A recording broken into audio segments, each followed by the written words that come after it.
Pues sí, hablábamos con el doctor Gaona en el exterior. Se podría medir el entusiasmo, ¿no? Con el Sariron seguramente. Yo tengo la impresión de que el querido doctor Gaona, la que conocemos hace muchos años, un día Carmen podría contarlo, que seguro que ahora se sonríe. La primera vez que hicimos una investigación con el doctor Gaona, Javi, ¿sabes dónde fue? Año 2000. Año 2000. Pasó 14 años. La comitiva fue la siguiente. Paco Pérez Avellán, doctor Gaona, Carmen y yo. Y la cuestión era asistir a un exorcismo. Y fue muy interesante, porque efectivamente, en la cripta de una iglesia se se realizaba una especie de ofrenda mística de un exorcismo que llevaba tiempo realizándose. Yo he contado en alguna ocasión la impresión que me dio, porque tuve una primera visita con Paco Pérez Avellán y nunca olvidaré la bajada de escaleras de esa cripta y aquella chica con los ojos en blanco, totalmente girada hacia atrás, el alarido que dio, y yo que iba, digamos, haciendo gala de que a mí no me impresionaba nada, sino que sabía que iba, y más con un avezado periodista de sucesos, ¿no? Made in Pueblo, como Paco Pérez Avellán. Pero yo di un brinco hacia atrás que no olvidaré tampoco nunca, porque el propio sacerdote se quedó un poco impresionado, ¿no? Han pasado muchos años, seguramente el brinco ahora lo daría mucho más, ¿no? Pero dije, yo no sé si hay un exorcismo, si es una posesión, pero sé que precisamente hablando de las emociones, aquí está ocurriendo algo muy tremendo, ¿no? Si se pudiese medir. Y el doctor Gaona, en el año 2000, de alguna forma, como psiquiatra, estaba observando todo eso. La escena es una endemoniada, como suena, dando unos alaridos que yo no voy a olvidar nunca, que muchas veces, curiosamente, se han reproducido en el cine y que nunca han alcanzado ese nivel. Y ¿sabéis la única vez que yo he escuchado, y Carmen también seguro que asiente, el mismo tipo de voz? Y repito, yo no sé, seguramente había un problema mental. Pero ¿hasta qué punto el problema mental no toca ya con lo extraordinario? Cuando tú vas al exorcista y pones o escuchas fragmentos de la banda sonora original que está de fondo, hay momentos de transformación de la niña Regan en el demonio Pazuzu, el demonio asirio. El alarido, que se parece mucho a lo que hemos puesto antes de los cerdos, va transformándose, animalizándose. Bueno, pues eso, pero durante 4 horas, es lo que nosotros percibimos. Pero aquel doctor Gaona no era este doctor Gaona, eso es lo curioso. Y Santi, ¿verdad?, le confirma. En absoluto. Siempre el interés, siempre la curiosidad, siempre el estar en primera línea. Pero el doctor Gaona ni por asomo era el que es ahora. Hemos vivido junto a él esa transformación. Él podrá decir de mí que estoy más loco que antes, pero él también está más loco que antes. Con lo cual es un viaje feliz. Lo decíamos ahí fuera, lo suyo tiene mucho más mérito, porque está haciéndolo desde el mundo académico. Nosotros desde el mundo periodístico, y eso tiene un pago siempre. Tiene la gratitud de la audiencia, que esa es insobornable, pero tiene un pago, desmarcarte del pelotón, como aquí vienen los de lo extraño. Pero el doctor Gaona, ¿os imagináis? Que yo lo estaba pensando mientras escuchaba hablar con esa naturalidad de algo que es lo mismo que tantas veces hemos tocado aquí, que hay una energía que vuelve a activar los aparatos. ¿Qué más te da que sea una voz, que sea un espectro, que sean unos códigos que vuelven si es lo mismo, es la presencia de lo innombrable en mitad de la madrugada? Y lo está contando un científico de su nivel, que si leemos el currículum de Gaona tenemos para todo el programa, como ocurre con el doctor Cabrera. Pero el doctor Gaona no es el doctor Cabrera. El doctor Gaona ha caminado sin ningún temor hacia el misterio. ¿Y por qué lo ha hecho? Porque ha ido dando pasos que le han ido demostrando interiormente, donde está de verdad el juicio personal, que eso era verdad, y ha seguido su camino. Por tanto, yo creo, compañeros, por eso estamos tan impresionados, que lo que he contado tiene una doble fuerza, ¿no? Por un lado lo que es y por otro quién lo cuenta. Así que estamos contentos y seguimos en esa senda, y en el fondo quizá hablemos de lo mismo. Javi Pérez Campos nos trae uno de sus testimonios, y además no vamos a decir el nombre, pero la periodista es bastante conocida, y lo que hablábamos antes, y además viene del norte de España, y dice, ahora me atrevo, que es algo que estamos escuchando últimamente, ahora me atrevo, como si sintieran que en la familia milenaria hay un arropo y que ya no va a haber tanta chanza, tanta incomprensión. Siempre la va a haber, porque los necios, los idiotas, eso abundan, ¿no? Y la ignorancia es muy libre. Pero también abunda la gente que se ha ido sensibilizando y que ha ido teniendo respeto. Nos sorprende, esta semana precisamente, Javi, nos llegaba otra de esas personas que dice, ahora lo cuento. Y lo que cuenta, ojo con lo que cuenta, ¿eh? Sí, y como tú comentabas, ella me decía que no es algo que cuente habitualmente, que estaba agradecida y emocionada, y los oyentes van a notarlo, van a percibir esa emoción en su voz, porque no es algo que pueda contar habitualmente, no es algo que ella siquiera haya contado a sus familiares o amigos más próximos por miedo a que la tomen por loca. Y el mero hecho de poder contarlo y sentirse tranquila y sentirse comprendida, pues a ella le reportaba esa tranquilidad y le era suficiente para compartir esta experiencia. O sea, Javier, lo que has vivido tú cientos de veces ya, a pesar de lo joven que eres, esa especie de alivio. El que cuenta algo que se ha ido guardando y que igual, claro, si tú te lo guardas tanto tiempo, es el mismo efecto tumoral casi, de una verdad que tú quieres compartir con otros, ser entendido. Y claro, se produce un efecto liberación, ¿no? Claro, y que para ellos es suficiente incluso y vale, aunque luego eso tenga unas consecuencias en sus círculos más próximos. En este caso, lo que ella nos contaba es algo que ocurrió hace unos 5 años aproximadamente, concretamente en enero de 2005. Ella estaba saliendo con una persona desde hacía 5 años, había establecido una relación muy especial con la madre de este hombre.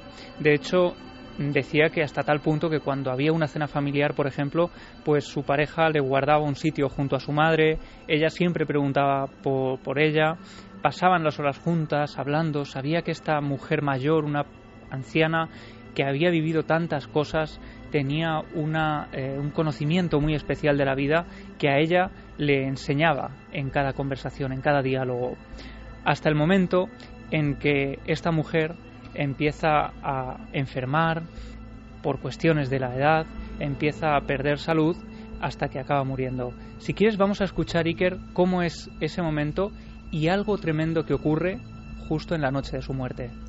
Cuando yo la conocí ya estaba empezando a fallarle la salud. Yo cuando la iba a visitar, una de las últimas veces ya me dijo que ya sabía que le quedaba muy poco tiempo de vida, ¿no? Me acuerdo que casi me entraban ganas ahora de llorar, ¿no? Porque fue una especie como de despedida también. Entonces ya cuando me enteré que había fallecido, pedí unas horas para poder asistir al funeral. La familia no me esperaba, entonces ahí hubo una serie de contratiempos y bueno, pues allí se quedó, digamos, el cuerpo en el cementerio y luego pues bajé con todos. Me acuerdo que cogí el coche y volví de noche, entonces bueno, pues nada, llegué tardísimo porque ya eran las 12:30, la 1 de la mañana, entonces nada, pues me metí en la cama y claro, de repente noté una presencia, ¿no? Noté una presencia. Entonces vi que de la parte derecha de la habitación, que hay un balcón, noté que, pues eso, pues que aunque suene un poco así decirlo, es que había una persona que se acercaba a la cama.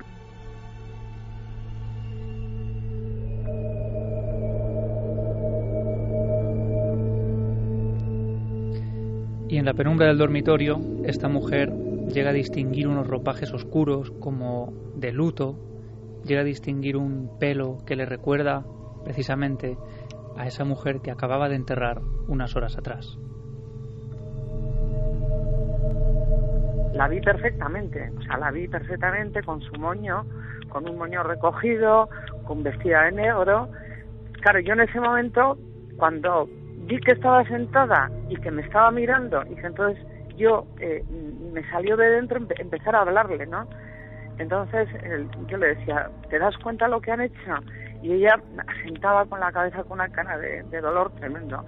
Entonces tuve una conversación donde yo hablaba y ella asentaba, porque en ningún momento la escuché o sea, yo no puedo decir que me dijo ninguna palabra, ni me dio ningún mensaje, ni nada. En un momento determinado yo ya dejé de percibir que estaba allí. Sí, de alguna forma se difuminó la imagen. Claro, luego ya es que no pude dormir porque es que estaba alucinando. Lo que ella decía es que cuando había llegado al entierro había habido una serie de problemas en los que no vamos a entrar, pero con la familia de la fallecida por algo que había ocurrido con la esquela y que ella no había aparecido en ese texto, ¿no? Ella se sintió muy dolida y parece que esa aparición en mitad de la noche, en vez de producirle miedo, lo que le produjo es paz. De hecho, lo que me comentaba la testigo es que si esta mujer le hubiera tendido la mano para llevársela al mundo del que ella venía, se la hubiera tendido sin ningún problema. Pero vamos a ver, esta periodista, que es importante, hay que decirlo, salvaguardamos de momento su identidad, Begoña, periodista, vamos a llamarla así, ella reconoce a esta mujer como una mujer sabia. Sí. Ha sido importante en su vida. Ha habido un disgusto en el entierro porque no la han incluido dentro de esa burocracia un poco, pero que tiene significado para algunas personas. Y se ha producido un conflicto. Alguien puede decir, claro, es su propia mente, la alucinación, el deseo de que eso ocurra, pero vayamos desentrañando el caso. Hay una aparición muy gráfica, tan gráfica que la describe perfectamente. No hay duda, no ve una sombra, no ve otra persona. E identifica que es la mujer que acaban de depositar en el cementerio. Eso es, les unía además un vínculo muy especial, por eso ella piensa que ha regresado en un principio. No solo eso, sino que ella reconoce que estaba perfectamente lúcida, que estaba totalmente despierta, precisamente por los problemas que había tenido unas horas antes, por los momentos de tensión, de tristeza también, de angustia. Toda esa mezcolanza de sentimientos la mantenían completamente en vela.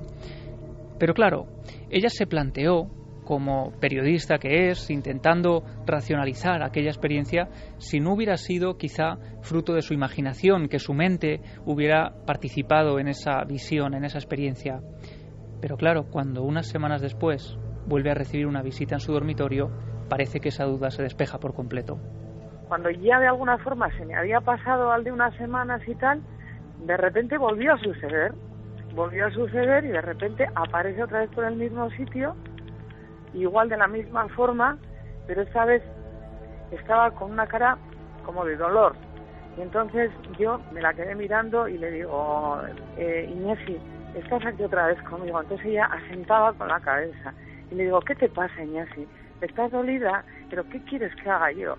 Y entonces ella abría los ojos y me hizo unos gestos como de muchísimo dolor, ¿no? Entonces, bueno, yo digo, bueno, aquí pasa algo, claro, porque ya era la segunda vez. Yo le había preguntado algo a ella y ella me había dicho que sí, que quería algo. Y entonces, bueno, pues entonces yo digo, bueno, ¿y ahora qué hago?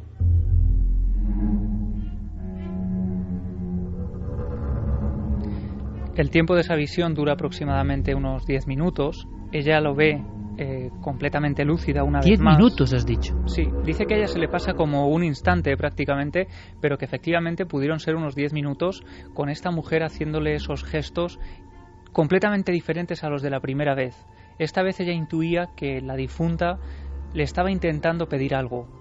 Así que unos días después de esta experiencia, ella está haciendo un viaje de trabajo, tiene que ir en un taxi a un pueblo determinado, y aprovechando que va a pasar cerca de Usurbil, que es donde está enterrada esta mujer, le pide al taxista si mientras ella está en la ciudad haciendo ese trabajo, él puede ir a comprar unas flores, porque tiene el pálpito de que en ese viaje tiene que acudir al cementerio a dejarle esas flores a esta mujer.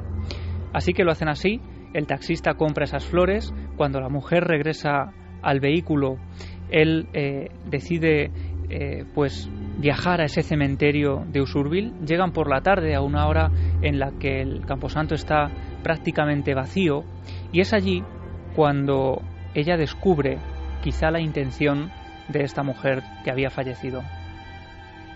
Llegamos allí y en el cementerio no había nadie, y entonces pues me puse a buscar la tumba y no la encontraba por ningún lado. Van a buscar.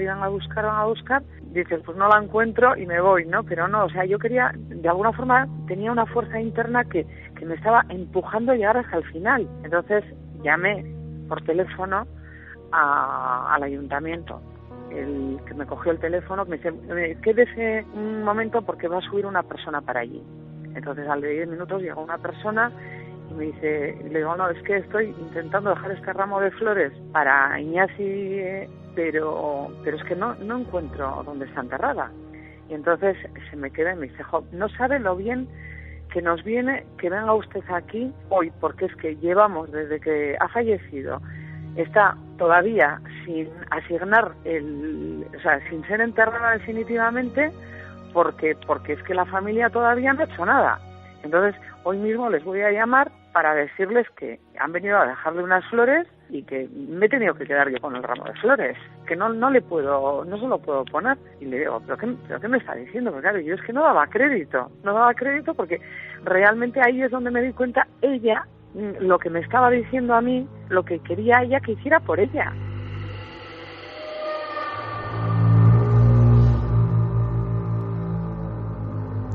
Una vez más, sea lo que sea el fenómeno, que no lo podemos saber, o la mente humana, siendo lo más racionales, intuye que algo está pasando y genera todo esto porque comprende que hay un desagravio, que ha podido pasar algo, o lo que se viene contando desde que hay uso y crónica de la historia, que es que el muerto regresa en no sé qué forma para pedir algo, y algo que muchas veces, es curioso, compañeros, tiene que ver con lo institucional, con la burocracia. ¿Cuántos casos hemos contado de se apareció, se dieron no sé cuántas misas y aquello desapareció? Y en ocasiones el que se aparecía no tenía ningún tipo de creencia religiosa, pero ha ocurrido muchas veces. Es como si hubiese unas normas de interpaso, no sé cómo llamarlo, que o se respetan o se quedan ahí, pero casos de este tipo hemos recogido muchos. ¿Cómo acaba esto, Javi? Pues a partir de esa visita al cementerio, que ella hace casi por intuición, a partir de esas apariciones, que ella me dice además, esta testigo me reconoce, que ella no habría ido al cementerio a dejar las flores si no se hubieran producido estas apariciones. Es decir, parece que consiguen lograr su cometido. Señales, ¿no?, que parecen azar. Me dio la corazonada de coger al taxista y decirle que hiciese esto, que parece absurdo. Y lo que hablábamos en la primera hora.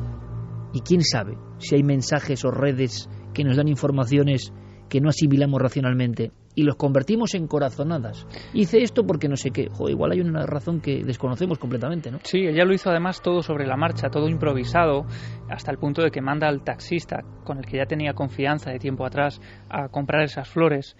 Pero desde ese preciso momento, la mujer deja de aparecerse en el dormitorio. Parece que ha conseguido lo que ella quería. De hecho, la testigo interpreta esas visitas como una especie de petición que hace la fallecida precisamente a ella, porque tiene una conexión especial, porque sabe que no se va a asustar ante su visita y porque sabe que va a cumplir esa petición. Si quieres, vamos a escuchar, a modo de conclusión, cómo ha interpretado ella, después de 5 años, más de 5 años, esta experiencia. Luego ya cuando pasaban los días y yo decía, es que yo la he visto que me lo estaba diciendo. Yo la he visto que se estaba dirigiendo a mí, que me miraba fijamente a la cara, a los ojos. Y ya no era como la primera vez, que estaba como apenada. No, me estaba pidiendo algo. Fue increíble. O sea, yo ahora me traslado al momento que sucedió aquello y te juro que es que, cada vez que pienso en aquello me emociono. Yo no era incrédula, pero desde luego, desde ese momento, aunque tenga miedo al sufrimiento, es que he perdido miedo a la muerte.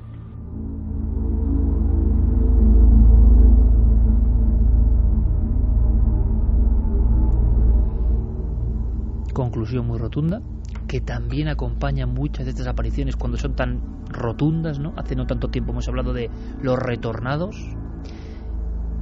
Se pierde el miedo a la muerte. Bueno, pues si es así, desde luego, todo esto es un alivio grande para la persona. Pero con qué fuerza y con qué emoción esta periodista de reconocido prestigio nos legaba este testimonio. Y me gusta volver a escuchar eso de ahora me atrevo, ¿no? Yo creo que es lo más importante, Javi. Ahora ahí queda ese secreto, ese mensaje, esa historia.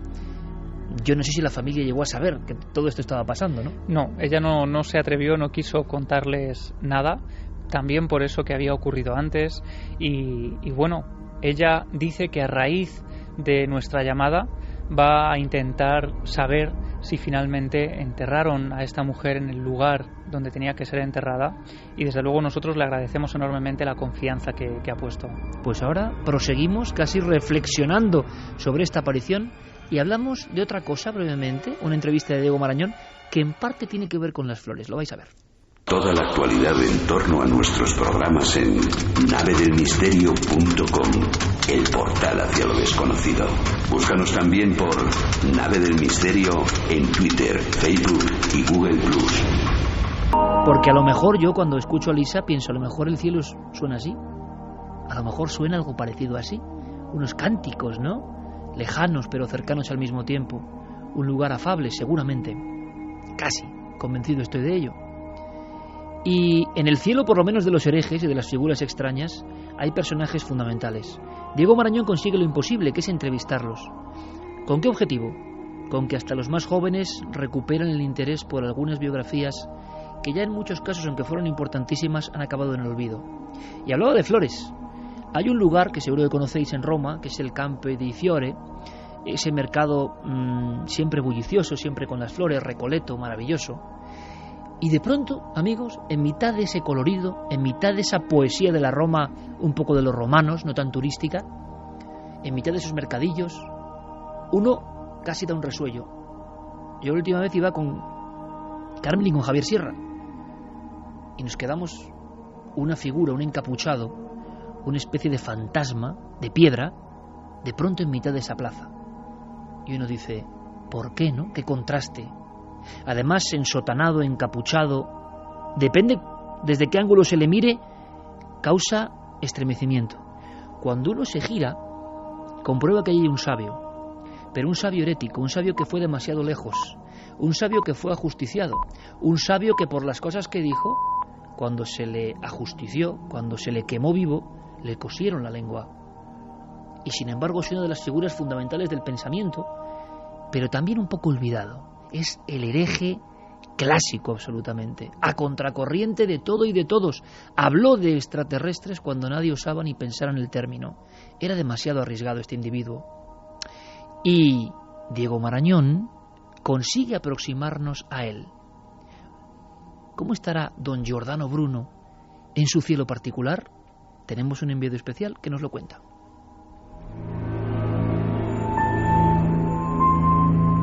Bueno, aquí estamos, señor Bruno.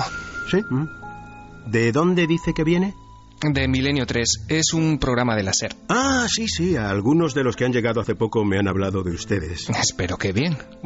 Bueno, digamos que me han hablado de ustedes. Dejémoslo ahí. Italiano, ¿verdad? De Nola, cerca del Vesubio. Ajá. Bueno, cuénteme, ¿cómo llegó usted al sacerdocio?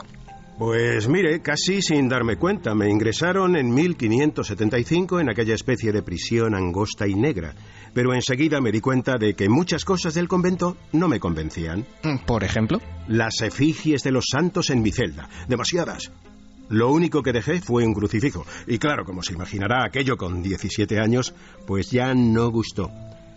Pero lo peor vino cuando se me ocurrió cuestionar la Santísima Trinidad. No sabe cómo se pusieron los padres superiores. Dijeron que era un díscolo. Hereje. Creo que la palabra adecuada es hereje. Hereje, impenitente, pertinaz y obstinado. Sí, todo eso me llamaron. Hombre, es que también se le ocurrió decir que Jesús y Moisés habían sido magos. Evidentemente. He leído que fue profesor de matemáticas. Lo fui, sí, en la Universidad de Helmstedt. Hasta que los luteranos me excomulgaron. Vaya por Dios. No lo nombre en vano, no nombre a Dios en vano, que luego pasa lo que pasa. ¿Sabe lo que es el Corpus Hermeticus, muchacho? Pues no, pero seguro que me lo va a contar. Pues es un manuscrito griego relacionado con una ciencia oculta sobre las estrellas. Un texto que permite conectar con su energía mediante un ritual. Suena novelesco. Ya, la cosa es que los egipcios, se lo digo yo, manejaban como nadie las ciencias cósmicas. Sabían cómo manipularlas para atraer a ciertos espíritus y alojarlos en sus estatuas. ¿Y usted experimentó con todo eso? Ya lo creo. La religión mágica de Egipto es la más antigua del mundo. Uno puede llegar a comunicarse con seres de otras dimensiones e incluso cambiarlas. ¿Cambiar las dimensiones? Exacto. Y cambiando las dimensiones se puede cambiar el mundo. Ese ha sido el sueño de mucha gente a lo largo de la historia. Ya, pero para eso se suele abusar de la palabrería.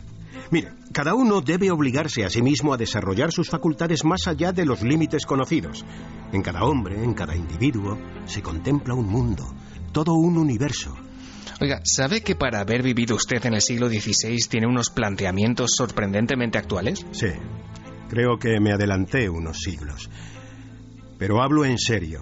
Hablo muy en serio. Mejor nos iría a todos si diésemos un gran salto y nos liberásemos de las ataduras del cuerpo, si fuésemos más allá de las restricciones del tiempo para fundirnos con la eternidad.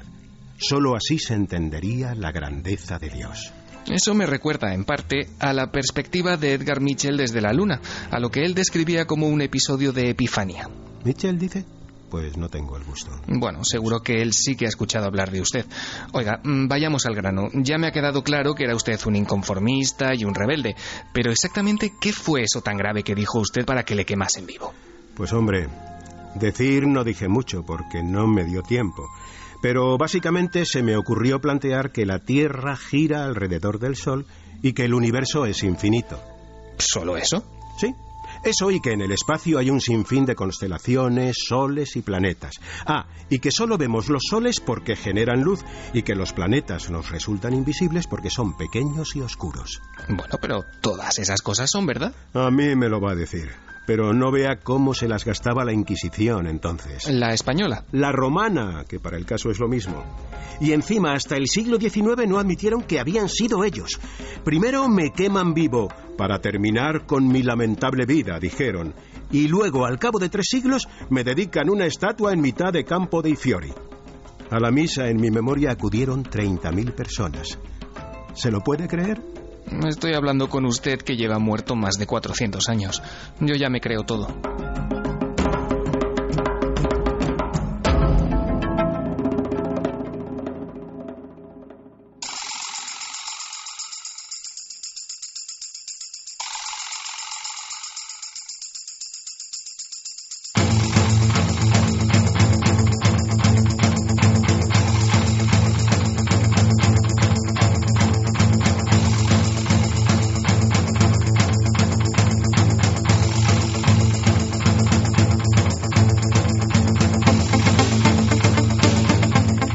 y 35, esto todavía no ha terminado. Diego Marañón, ¿estás por ahí? Estoy, Iker. Me quito el sombrero, amigo. Muchas gracias por que no es nada fácil resumir a este hereje. Hay libros escritos en castellano sobre Giordano Bruno, alguno de ellos, creo que uno de Michael White, muy interesante, y nuestra función es la que tú ya sabes. Ahí lanzamos la piedra, quien quiera que la recoja. Sí, hay que decir además que casi todo, el 80% de lo que dicen nuestros personajes, otra cosa es cómo lo digan, ¿no? Pero el 80% de lo que dicen es absolutamente fiel a lo que ellos dejaron en sus obras, en sus escritos, y desde luego que hacer estas cosas con gente como José María del Río facilita muchísimo la labor.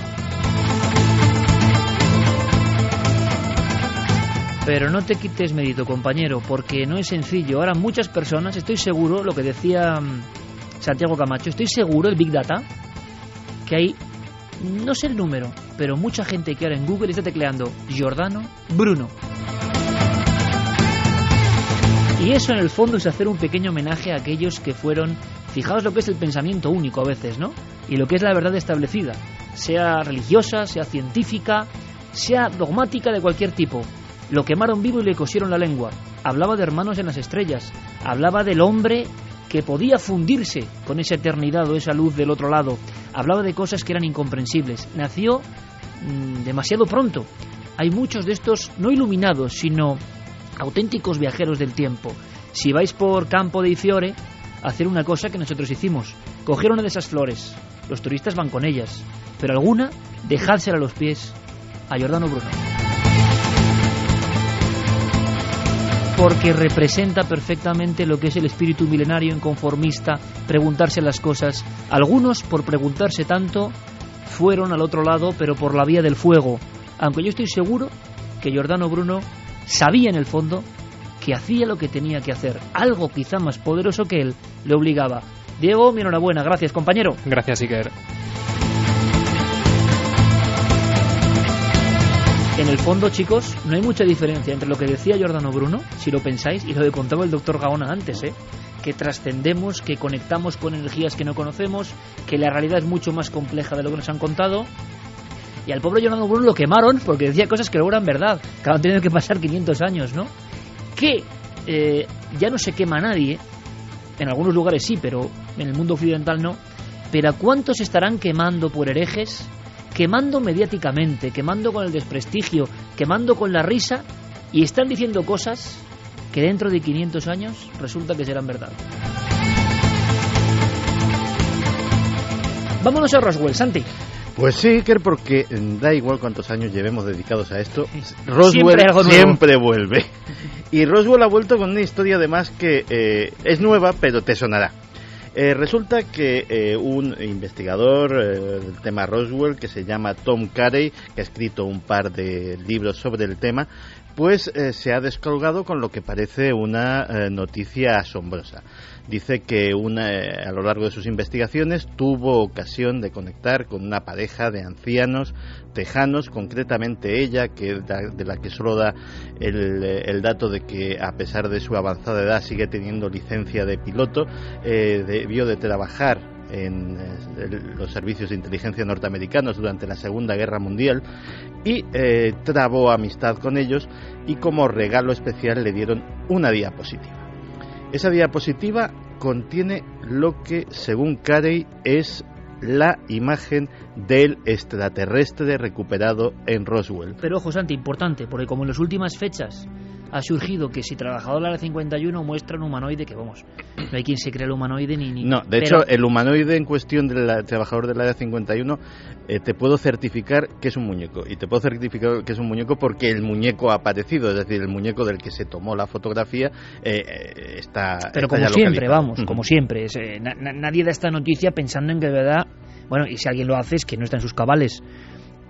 Esa imagen es de un extraterrestre auténtico. De acuerdo, si eso estamos todos de acuerdo. Es un poco la sociología del misterio. Pero que no se confunda esta información que tú das, porque como ahora cualquier información sale en todos los medios de inmediato, sin ningún filtro y de inmediato, muchos oyentes pensarán que es ese. No, hablamos de Roswell, no del Área 51. Efectivamente, hablamos de Roswell y hablamos de una diapositiva que todavía no se ha visto, porque el señor Carey, muy cuco él, dice que esto lo va a revelar a principios del año que viene, cuando salga su libro que contendrá la fotografía como atracción fundamental. Si adelantan... O sea, estamos entre otros Ray Santilli, el que hizo la famosa película. Se parece muchísimo la historia. Ray Santilli también empezó montando el corrillo alrededor, diciendo que tenía una película de un humanoide de Roswell. También decía que los rollos eran originales de la época y que Kodak se lo había certificado. Pues bien, este también ha llevado a peritar, parece ser, la diapositiva a los laboratorios de Kodak y le han certificado que efectivamente es una diapositiva de 1947. La ventaja que tiene es que es una diapositiva. Las diapositivas son muy difíciles de falsificar y desde luego... Sí, pero Santi, y podéis intervenir en cualquier momento, pero se puede hacer una foto de un muñeco en el 47. Por supuesto, se puede hacer una foto de un muñeco. Incluso de uno de esos dummies que quizá algunos aseguran que viajaba en aquel artefacto que se estrelló en Roswell, ¿no? Él dice que en la diapositiva aparece lo siguiente. Aparece el ser que se parece y no se parece a las a las descripciones tradicionales del humanoide gris. Él dice que es con un aspecto mucho más insectoide de lo que se lleva en la iconografía extraterrestre habitual, y está literalmente abierto en canal después de lo que parece haber sufrido una disección. Es raro que en el 47 alguien hiciese fotos de muñecos en ese aspecto, sinceramente, ¿no? Sí, pero entonces vamos a ver cómo se desarrolla la historia. Desde luego, este buen señor puede que sea verdad, pero es que hemos escuchado esta historia tantas veces, la historia de Ray Santilli con su filmación extraterrestre. Hemos escuchado en el mundo de los ovnis y de los extraterrestres hacer a tanta gente afirmaciones extraordinarias que luego no estaban respaldadas por nada extraordinario, que me voy a mantener cauto y ya veremos en los primeros meses de 2015, cuando este caballero saque su libro, veremos la fotografía, veremos qué nos cuenta de la fotografía en su libro y veremos qué se puede deducir de todo ello. Suena pobre, ¿no? En el aspecto de que si esa diapositiva es real, ahora mismo, además, con la fuerza de los medios hoy, puede llegar a un acuerdo con cualquier tipo de compañía para difundirla a nivel mundial. La diapositiva en sí, Ray Santilli por lo menos tiene una filmación. Ahora bien, yo no sé qué nos puede enseñar esto, pero fíjate, Roswell, que ha sido un tema que a mí, curiosamente, no me ha llamado mucho la atención nunca, y eso es muy curioso porque Ha habido, lo hablaba con Javi antes de empezar el programa, los casos que nos impactan en la infancia o cuando empezamos y que se quedan como iconos, y otros que tienen todo para ser esenciales y que por algún motivo no te acaban de entrar, ¿no? A mí me pasó quizá porque al leer el librito, tú te acordabas del incidente, sí. Se me hizo pesado, no me gustaba aquello. Y entonces siempre he tenido cierta distancia a Roswell, aparte que no he estado allí, al no estar allí quizá... pero hasta los casos más bizarros y más aparentemente alejados de la verdad de este tipo de cosas tienen elementos que te pueden enseñar. Por ejemplo, con Roswell yo aprendí lo que era la progeria, yo no lo sabía. ¿Os acordáis, ¿cierto? ¿No? Se dijo que eran experimentos con seres humanos con progeria. Y yo no sabía lo que era la progeria. Te pones a la documentación y resulta que esos casos terribles de vejez prematura, el efecto en el cuerpo humano eran como auténticos casi algunos extraterrestres. Era el cráneo abombado, los ojos metidos y unos casos muy, además, de macrocefalia, a veces con progeria, con esa vejez prematura, vamos a llamarlo así. O, por ejemplo, se habló de Roswell y empezaron a salir imágenes y documentos de todas las pruebas que se hacían con el famoso proyecto Mogul, lanzando dummies, figuras como las que se ponían más modernas en los coches para meter, por ejemplo, una familia hecha muñeco y comprobar, ¿no?, estrellando el coche contra una pared, la dureza de ese vehículo. Bueno, pues esos dummies no eran tan conocidos. Bueno, conocimos en su día todos los dummies. En definitiva, que a veces un caso, por muy alejado que parezca de la realidad o lo que se está contando, siempre, según cómo tú lo interpretes, puede ofrecerte documentación nueva y conocimiento nuevo. Conocimiento nuevo o no, aparte de que ha habido unas declaraciones de última hora de Erdogan, ¿no? Clara, informabas tú de ello hace poco a nivel interno. Ha dicho ahora Erdogan, creo, que los islámicos descubrieron América antes de Colón, ¿no? Claro, los turcos. Se basará en el mapa de Piri Reis, claro, entre otras cosas. Pero lo toma como absolutamente cierto, ¿no? Y dice que... Bueno, vamos a ver, pues seguiremos esa noticia porque es interesante, es de ultimísima hora, ha saltado prácticamente esta misma noche. Los mapas de América antes de Colón. Ahora imagino que cada uno, ¿no? El mapa de Piri Reis le habían hecho caso solo los amigos del misterio, ahora ya está el presidente, ¿no? Eso es muy de nacionalismo, ¿no? Utilizar el misterio a favor del nacionalismo. Ha habido más de un caso, como las tablillas aquellas de Iruña Velella en Euskadi, en Vitoria, como de euskera en los tiempos de Cristo y tal. Y luego, pero con qué fervor se defendía, ¿no? Cuando se mezcla la política y el misterio, complicado. Vamos con otra historia bien diferente. Esta seguro que nos va a enseñar cosas, porque esto nos pasa todas las noches. Hablábamos antes de pesadillas. Estos son sueños. Y yo esto ya no me lo puedo creer, Clara, pero me parece que sí que hay unos rudimentos. Grabar los sueños. Sí, bueno, no es exactamente grabar, pero sí es un primer paso para conseguir eso. Al menos esto es lo que en lo que está trabajando un equipo de diseñadores de Manchester, que sería un poco el recobrar, es decir, esos sueños que hemos perdido, ¿no? Es decir, nos hemos levantado esta mañana y tenemos la sensación de que hemos soñado algo. ¿Y cuánto daríamos por saber qué es lo que hemos soñado? A veces es mejor olvidarlo. Sí, a veces sí, pero a lo mejor si tenemos algún retazo de algo agradable... Sí, porque ¿por qué ocurre, y tú sabes de sueños más que nadie, eso del azucarillo? Yo siempre digo lo mismo, ¿no?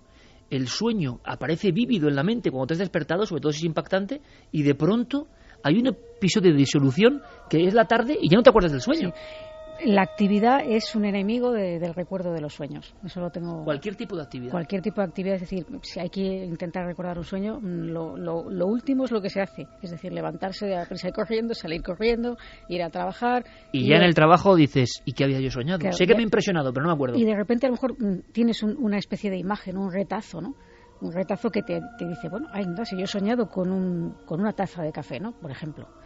Pero lo que está trabajando este equipo de Manchester es que han concebido un sistema de sensores para editar imágenes móviles en una pantalla que muestran un poco las funciones y las fluctuaciones que hay de actividad cerebral. Algo así como una película creada por el subconsciente, que sería un poco el que realmente en principio lanza los mensajes oníricos. No lo acabo de entender, Clara, sinceramente. O sea, ¿qué han conseguido entonces? Pues han proyectado una película corta a través de sensores conectados al cerebro. La persona no puede controlar lo que está pasando en la pantalla porque eso se va editando en tiempo real en función de las fluctuaciones de su mente, de su subconsciente. ¿Pero ese contenido tiene que ver con lo que está soñando? Ese contenido tiene que ver con lo que está viendo, las emociones que a él le provoca hacen que la película vaya por un sitio o vaya por otro, porque esas imágenes se editan, son imágenes superpuestas, tienen diferentes posibilidades según quien las recibe. Entonces, si alguien recibe, pues imagínate que tienes dos opciones, dos caminos, y tú tiras por el de la derecha o por el de la izquierda, según a ti, según tu subconsciente. Es decir, ni siquiera tú eres consciente, o vamos a explicar así, ¿no? O capaz de controlar eso que vas a hacer. Y entonces esa pantalla va reflejando como un sueño vívido que tú estuvieses viviendo. Claro, entonces eso se graba, esas imágenes se graban, y esa persona puede, digamos, ver esa película de su subconsciente. Sería como un primer paso para el recuerdo de los sueños. Y fíjate que están a faltos de financiación. Necesitan unas 3.500 libras, que serían unos 4.300 euros, que no me parece mucho, y podrían empezar a este dispositivo a hacerlo más real. Me estás hablando de que hay una gente en el Reino Unido que está intentando grabar algo parecido a las emisiones del subconsciente, y que lo que han pedido no son 4 millones de libras, sino 4.300, porque no las tienen. Euros.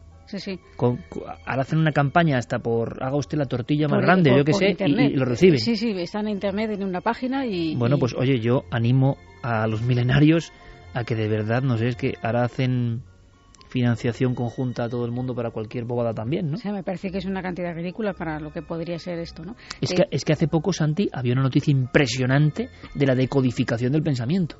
Sí, de hecho, estaban... decodificando los pensamientos en tiempo real y con palabras, es decir, sabían lo que estabas pensando. Pero es que eso ya... Y si se está haciendo o se está filtrando a la prensa, ¿qué nos estará haciendo a nivel militar? Claro, o sea, piensa eso. La tecnología militar siempre está 15, 20 años por delante de lo que está la tecnología civil, la tecnología militar secreta. Santi, es que te metían un casco, digamos, por hacerlo gráfico. Claro, y además tiene una aplicación. Y llegaban a traducir tu pensamiento sin tú hablar, verbalizar. Era tan sencillo, entre comillas, el experimento, que era lo siguiente. Cogían a un sujeto experimental y le ponían a leer un texto en voz alta, ¿de acuerdo? Mientras iban grabando los patrones que se formaban en su cerebro. Esto durante semanas. Luego, con ese material ya y una serie de algoritmos, lo que hacían era que empezase a leer otro texto, pero ya para sí. Y la maquinita empezaba a transcribir el texto que estaba leyendo. Y lo siguiente ya era sin texto, era directamente piensa una frase. Solo pensando. Efectivamente, piensa la frase y la máquina transcribía la frase. Claro, la primera utilidad, tú sabes la cantidad de gente que tiene parálisis totales, enfermedades muy graves que les impiden no ya hablar, sino comunicarse con el mundo de ninguna forma, y que están evidentemente vivos y conscientes, pero completamente presos dentro de su cabeza. Eso sería la liberación absoluta para esas personas. Y las aplicaciones de otro tipo son ilimitadas. Desde luego, cuando pensamos en transcribir los pensamientos, siempre se nos ocurre la parte siniestra, ¿no? De alguien se quiere meter en nuestros pensamientos, pero desde luego... Sí, exacto, pero veamos el otro lado también, ¿no? Pero veamos el otro lado, o sea, veamos que eso puede ser el inicio de una nueva generación de interfaces para controlar todo tipo de maquinaria, para... Desde aviones, vehículos, electrodomésticos... Y ojo, Santi, metiéndonos en nuestro terreno, que sabemos que precisamente se lo podíamos haber preguntado a Gaona, el territorio de la muerte, premuerte y postmortem está ahí en unos límites que nadie sabe controlar muy bien, y se habla de que el cerebro tiene actividad mucho más tiempo del que pensamos. Es decir, que quizá ese ser está ya viendo cosas innombrables, hermosas, por ejemplo, y que podría traducir cierta información, quién sabe, o esas personas que nos dicen que ya no tienen ningún tipo de facultad, que es un vegetal, y está viendo un pensamiento que quién sabe si se pudiese traducir. Yo ahora estoy pensando, por ejemplo, Noel Calero, me imagino pensarlo y que en la pantalla ponga Noel Calero y me estremece porque claro, no estoy acostumbrado, ¿no? Pero es como si violaran lo más íntimo, pero hay ese uso, pues, ojo. Fíjate si están ya hilando fino y está bien calibrado el mecanismo, que la siguiente fase de pruebas la han hecho con música. Precisamente utilizaban un disco de Pink Floyd, utilizaban el Dark Side of Moon y de repente lo escuchaban, él llevaba los sensores puestos y luego le decían, vale, de todo el disco ahora recuerda una frase, recuerda un pasaje, y podían detectar perfectamente, dice, vale, de tal canción, de Money, la parte del estribillo. Efectivamente, pues hasta tal punto se está llegando a afinar el tema. Nunca mejor dicho lo de afinar, ¿no? Sí. Javi, nada, quiero 2 pinceladas, porque este tema lo seguiremos, a ver si es una realidad, es un fenómeno de estos víricos, me refiero a la red, que al final acaban en nada, es una cuestión publicitaria de fondo, es utilizar el fenómeno para que se haga caso a una causa. Hay una historia ya rara de por sí, que es que hay muchos movimientos en Colombia. Podríamos preguntarle a Manolo Molés, ¿no? Con el tema de los toros, no sé si los van a prohibir, no sé qué pasa. Pasa algo y sé que hay un montón de novilleros encerrados en una plaza de toros con cierta historia. Que ojo, con una plaza de toros, hemos hablado de alguna entre nosotros, ojo. Muchas plazas de toros han vivido tragedias, animales muchas, humanas algunas, y otras desconocidas, represalias, muerte. Hablábamos de alguna escena en la Guerra Civil Española donde se estoqueó a los presos, ¿no? Pensad en la escena, se les banderilleó en España. Entonces, si todo eso, como decía Gaona, se queda ahí, ¿qué pasa en Colombia? Concretamente es la Plaza de Toros de la Santa María, en Bogotá, donde incluso han acudido toreros españoles actualmente a esta causa que ellos están defendiendo. Hay varios novilleros encerrados dentro de esta plaza para defender, dicen ellos, la libertad de ir a los toros. En este caso ya llevan más de 100 días allí encerrados, y la historia ocurrió a las 2 de la madrugada del miércoles pasado, cuando un periodista de RCN acudió al interior de la plaza para grabar lo que estaban haciendo estos novilleros en el interior, cómo vivían allí y lo que estaba ocurriendo. Cuando terminan la grabación, el periodista les pide ir al servicio, algunos novilleros lo acompañan, y es en ese momento cuando de la oscuridad de esa habitación surge un ser vestido como de blanco, de 1,80 m de altura aproximadamente, han descrito los testigos. Ellos automáticamente, tanto el periodista de RCN, que ha hablado a los medios y ha afirmado que él vio esa figura, como los 4 novilleros que estaban con él, echan a correr, salen de la plaza aterrorizados, gritando, el periodista también, y lo que más les hiela la sangre es un detalle que comparten entre ellos, y es que ese ser tenía lo que parecía una cara de cerdo.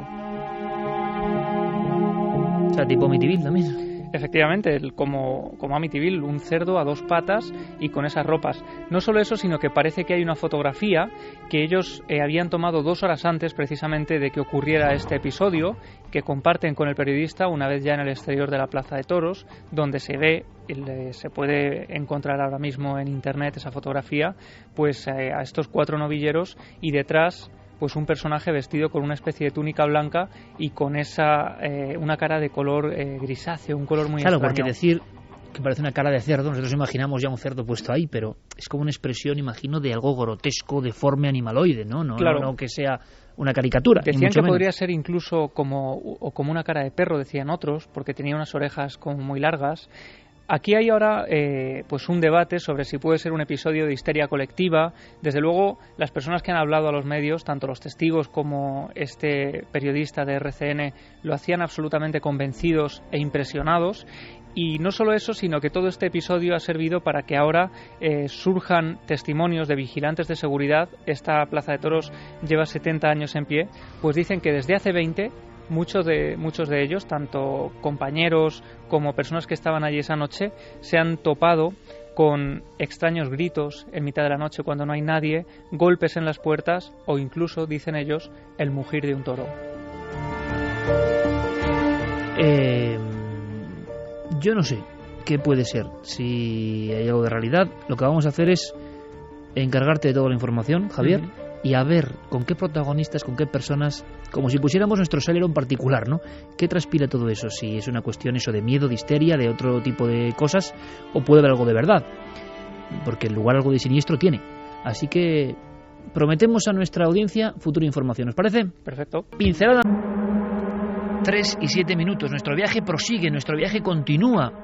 Lo hace con estas bandas sonoras tan especiales que Jeremy Martínez sabe muy bien cuándo tienen que entrar. Cosas tan cotidianas, ¿verdad? Como Apoptose o The Northland o Lacus Somniorum. Pero que en el fondo, por algún motivo, interpretamos ya en nuestra mente como lecho sonoro de estos casos, con esa fuerza, con esos testimonios que están contando una realidad que no logramos entender del todo. Aquí seguimos todos, espero que vosotros también.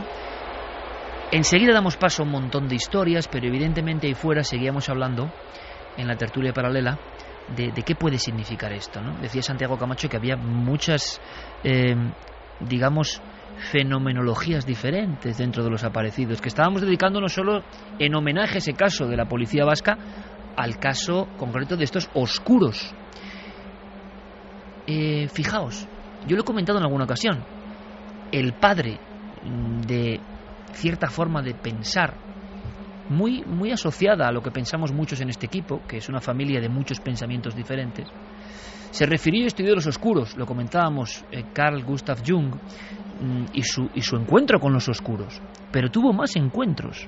El gran padre de conceptos como el arquetipo o conceptos como el inconsciente colectivo, creía que estos seres venían de ese limo de la humanidad y se podían presentar.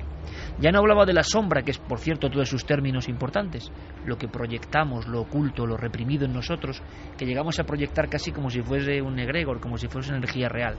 Jung fue más allá y tuvo sus diferentes encuentros con la sombra, sí. Un día tenemos que hacer un monográfico solo de Jung, de su pensamiento, de lo innovador.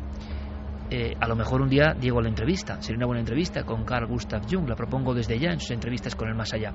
Pero uno de los grandes expertos en Jung, que fue uno de los primeros que en libros de ciencia, de psiquiatría y de medicina habló de la sombra y de hasta qué punto la sombra se podía parecer, es Manuel Almendro.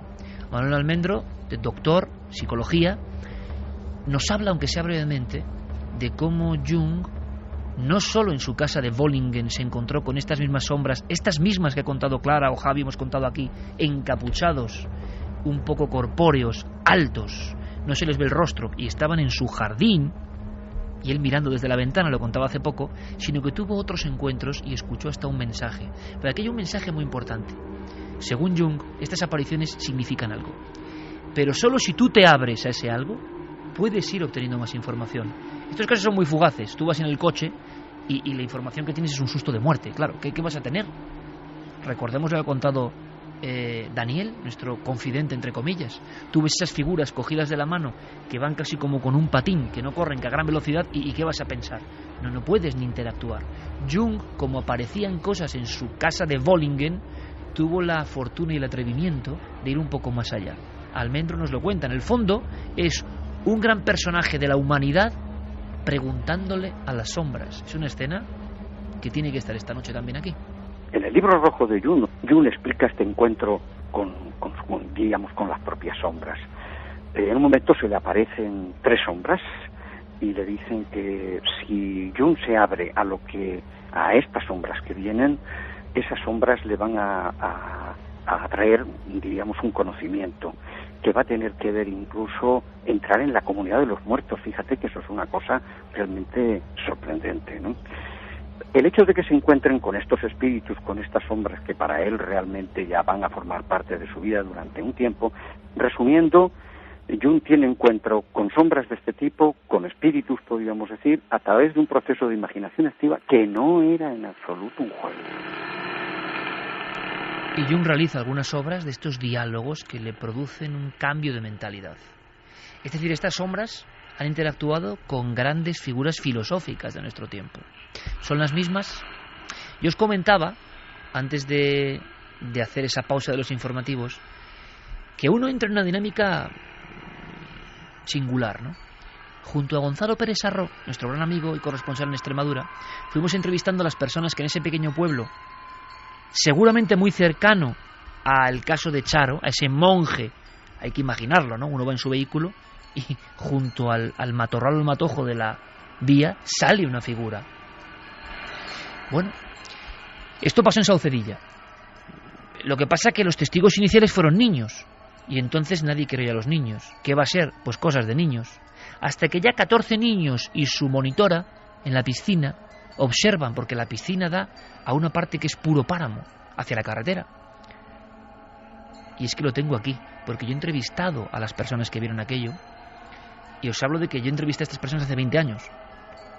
Y entonces describen como a un cura, fijaos la descripción, ¿no? Como un cura que tiene una especie de capucha, y que va vagando. Y todos los niños coinciden en que lo que más les aterrorizó, les hizo salir corriendo, pero corriendo como alma que lleva el diablo, es que no había movimiento natural, sino que aquello se deslizaba como el que ve una imagen pasar. Una imagen en postproducción de algo, pero claro, en la realidad. Luego lo ve otra niña y adolescente que se encuentra con la figura en una de las arterias que entran al pueblo y que va avanzando ella. Es impresionante este caso, yo creo que hay muy pocos parecidos a nivel de intensidad, y luego os contaré por qué digo esto de tenebroso, ¿no? Y entonces se da cuenta que las farolas van pasando y que esta figura casi va tocando las farolas de la entrada González Amézqueta, la calle que entra en el pueblo de Saucedilla, que no tiene casi casas, no tenía en aquella época, sino más bien solares. Y justo cuando ella se aterra de miedo, ve que esa figura gira por uno de esos callejones donde no hay salida y desaparece. Pero la historia más brutal es esa otra, la de María del Mar Mariscal, que sin tener contacto con las otras baja a dejar la basura. Imaginaos, por favor, un chalet adosado pequeño, y dentro del pretil, dentro, de repente ve al cura, a la figura. El traje es como de sacerdote antiguo, y ella llega a ver una cara, un rostro, lo llega a dibujar blanco, pálido, es decir, una cosa, una personificación, no es ya una sombra, huesudo, como de un muerto, decía ella, como de un muerto. Y entonces con una de las manos le dice que venga. Pero ella siente un terror tremendo, pero a la vez una parálisis. Esa parálisis le provoca mayor miedo, porque se ha quedado en las escaleras de su casa y no puede bajar. Su padre es quien ve desde dentro la escena y sale con un cuchillo de caza a por el intruso. Aquel intruso, que os imagináis, se desvanece. Yo andaba, imaginaos en mi mente, junto a Gonzalo, claro, vas con un amigo, año 94, entrevistando a toda esta gente. Toda esta gente, y tú lo sabes sobre todo bien, Javi, de los que estamos aquí, y Clara también, ¿no? Va impregnando en tu mente un montón de sensaciones. Tu mente va haciéndose al fenómeno también, ¿no? Estás como tocando eso raro que es meterse en los fenómenos, y que quien no haya estado nunca ahí no lo entiende. Y yo me acuerdo que iba para otro rumbo, salí de aquel pueblo, iba a otros lugares muy lejanos, y se me averió el coche en el peor momento. Era un viejo Volvo que me daba muchos problemas, y entonces yo no lograba arrancar. Y me había perdido, y había dado muchas vueltas. ¿Y sabéis esa sensación de dar vueltas por carreteras secundarias? Mi dirección era la zona de Zarza de Granadilla. Imaginaos estar extraviado en tu coche solo, con la gracia de escuchar músicas parecidas a estas, y con toda la mentalidad de lo que has ido escuchando en la cabeza. Y ya que me doy por perdido y que el coche renquea, y varias veces se me para. Y la última vez se me para, pero puedo encender los focos. Y os juro, os doy mi palabra, estoy en un sitio que no conozco porque es todo oscuro, y supuestamente estoy como a 60 kilómetros de donde realmente estoy. Y enciendo las largas, intento estar ahí, y entonces me doy cuenta que estoy justo donde el cartel y la piscina, donde todo empezó en Saucedilla. Es decir, había estado dando vueltas por una zona, eran otros tiempos, otras carreteras, y había vuelto al mismo lugar. No distinguía, no tenía luces en el coche, volviendo veces, y al volver, lo primero que veo es el cartel y el edificio de la piscina donde todo empezó. Y os doy mi palabra de honor de que en ese momento, un poco antes, yo en el coche solo, no sé por qué, estaba venga a pensar en el cura que empezó todo, ¿no? Jolín, ya estaba en el sitio donde empezó todo.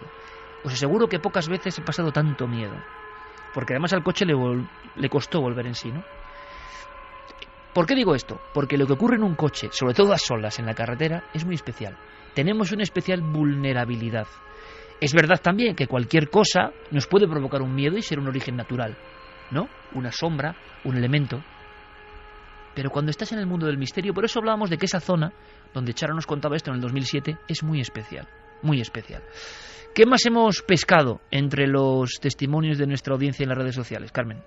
Pues mira, David Uribe nos dice: yo trabajo en la Sierra Norte de Sevilla, en carretera, y tuve una experiencia también en la A8200, que es la carretera que va de Cazalla de la Sierra a Guadalcanal. Estoy escuchando el programa y estoy con la carne de gallina todo el tiempo y me estoy dando cuenta que no era una visión lo que yo vi. Luis Vázquez dice: sobre el año 98, en la carretera que lleva a Guadalupe, Cáceres, un compañero mío de trabajo, probábamos prototipos de coches de una marca alemana. De madrugada, mientras conducía, se le paró el coche, quedándose a oscuras, y al arrancar de nuevo y encender las luces, se encontró justo enfrente un ser que parecía tener como patas de cabra y ojos rojos, mirándole fijamente, que de un salto desapareció por la cuneta. Bueno, es el mito del macho Lanú, ¿no? El mito de las urdes, ¿no? Mi compañero llegó a la base llorando y con un estado de nervios que, conociéndole, quedaba claro que algo raro le había sucedido. Miguel también nos dice: cerca de mi pueblo siempre se ha contado que hay una curva en la que se ha aparecido en varias ocasiones una niña vestida de blanco que falleció justo allí. ¿Realidad o ficción? El caso es que ha habido varios accidentes justo en esa curva a lo largo de los años. Javier Caput dice: yo vi una sombra que se me cruzó andando y del frenazo desperté a mi pareja y lo hizo delante de nosotros con las largas puestas y era negra como con una capa y no se le veía ni la cara. Salió corriendo delante nuestro. Luego me enteré que hubo un accidente mortal en esa zona. Es una carretera secundaria en la provincia de Valencia y acongoja mucho.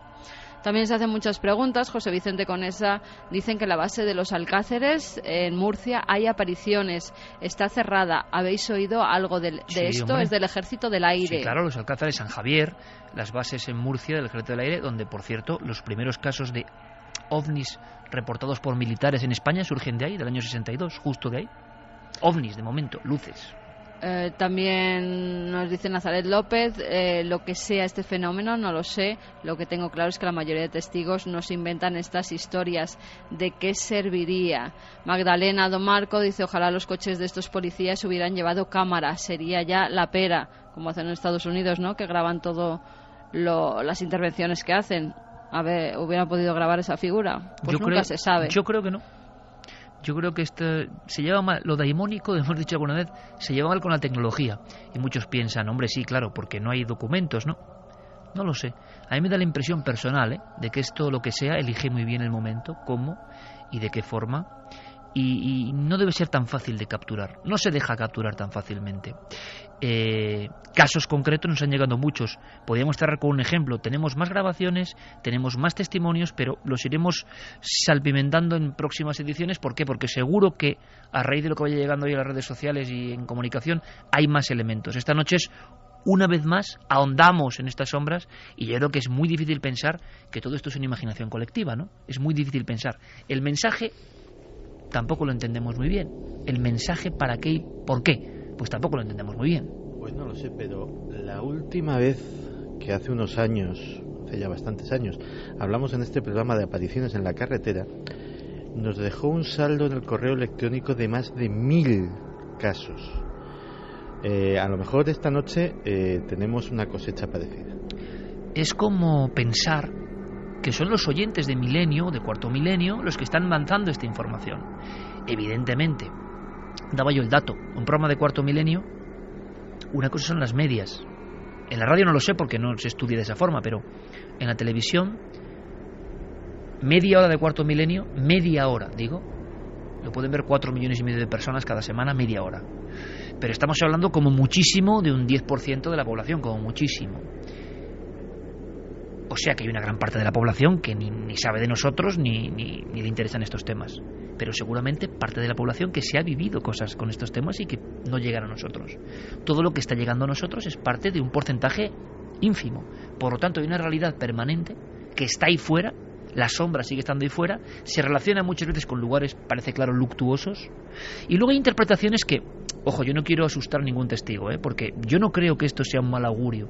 Pero es verdad que en la mente popular esto siempre ha sido también como mala señal, ¿no? No creo que sea así, sinceramente, por mi experiencia personal, pero grandes expertos como el doctor Cardero, el gran antropólogo Cardero, uno de los pocos que se ha interesado en estas ramas de las apariciones, nos habla de que en ciertos lugares está muy extendido el hecho de que si aparece esto es para señalar una muerte. Yo creo que no, espero que no, pero lo escuchamos. Aquel que ve la sombra vaya en un coche o simplemente vaya caminando por la noche y de repente vea a lo lejos como una especie de aparición que se le va acercando y que es pues como una figura humana envuelta en una especie de, no sé, de túnica, ¿no? Por decirlo de alguna forma, negra, que se dirige a él, bien hablándole o bien señalándole de alguna manera, de forma que el vidente se ve afectado por esa aparición brusca y se ve aterrorizado porque esa aparición le está señalando a él y le está indicando que probablemente se va a morir, ¿no? O se va a morir él o algún familiar. Hay muchos, yo tengo recogidos 3 o 4 ejemplos que ocurrieron, por ejemplo, en Berín, en Orense, un campesino que iba por el camino y de repente se encontró con una sombra que salió bruscamente detrás de un árbol y le indicó que iba a morir al día siguiente, ¿no? Lo que pasa que en este caso parece ser que la predicción no se produjo y el campesino pues murió bastante más tarde, pero no sin haber relatado este encuentro extraordinario a su familia y por eso lo conocemos, ¿no? Y nosotros, no con la conexión oral, sino con las vías de contacto que hoy en día son, yo creo que muy provechosas para todo esto, hemos recibido una gran amalgama de historias que iremos investigando, Javi. Podríamos destacar como broche final alguna de las que todavía están previas de investigación, pero que te hayan llamado la atención. Sí, ha habido bastantes. De hecho, por ejemplo, tenemos militares que finalmente no han querido hablar. Tenemos un testigo que llega a representar... que han confesado que lo vieron, pero que no pueden salir en público. No. Todo esto cuando ocurre es solo para remarcar que cuando sí hablan es un éxito, ¿no? Sí, es algo es un esfuerzo casi excepcional. Hay otros testigos que llegan, fíjate, aquí tengo el dibujo, llegan a dibujar una representación de lo que ellos ven y que se parece completamente a lo que estamos escuchando, un ser con los brazos en cruz, muy oscuro, con una especie de velo que cae desde la cabeza hasta los pies. Pero fíjate, hay un lugar que se repite habitualmente en estos casos que nos han llegado, aparte de las carreteras, y son los cementerios. Tenemos varios casos que han ocurrido en los aledaños de algún cementerio. Uno de ellos, por ejemplo, en el cementerio de Jove, en Gijón, nos contaba Silvia Pérez que en el año 2002 ella tenía 15 años, tenía una amiga con la que iban habitualmente algunas tardes de verano a alimentar a unos gatos abandonados que estaban allí. Dice que esa tarde de agosto todo transcurre con aparente normalidad hasta que casi ya al anochecer empiezan a escuchar algo extraño, algo que ella describe como un arrastrar metálico, irregular y agudo de algo pesado.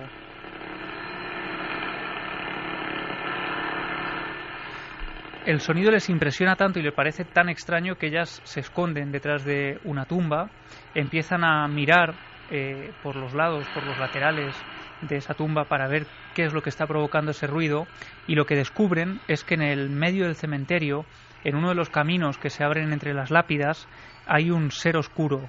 Un ser, describe, de unos 2 metros de altura, con una gran túnica oscura y con una capucha que va de la cabeza a los pies.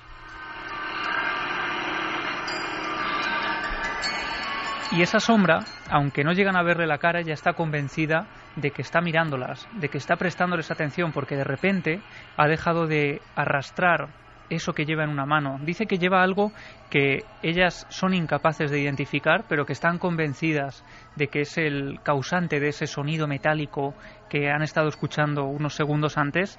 Y no solo eso, sino que llegan a entrever en esa ropa oscura una especie de mano, una mano que a ellas les parece inerte.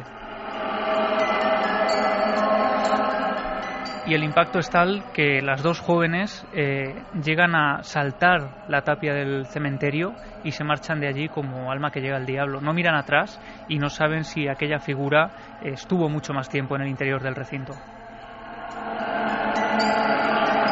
Los camposantos como lugares de encuentro, que no es muy habitual, pero que podríamos revisitar, porque a veces ocurren ciertas cosas. Terminamos el dossier vagando de nuevo a las imágenes de la prehistoria prácticamente que nos traía Clara, con descripciones que son idénticas a lo labrado en las piedras.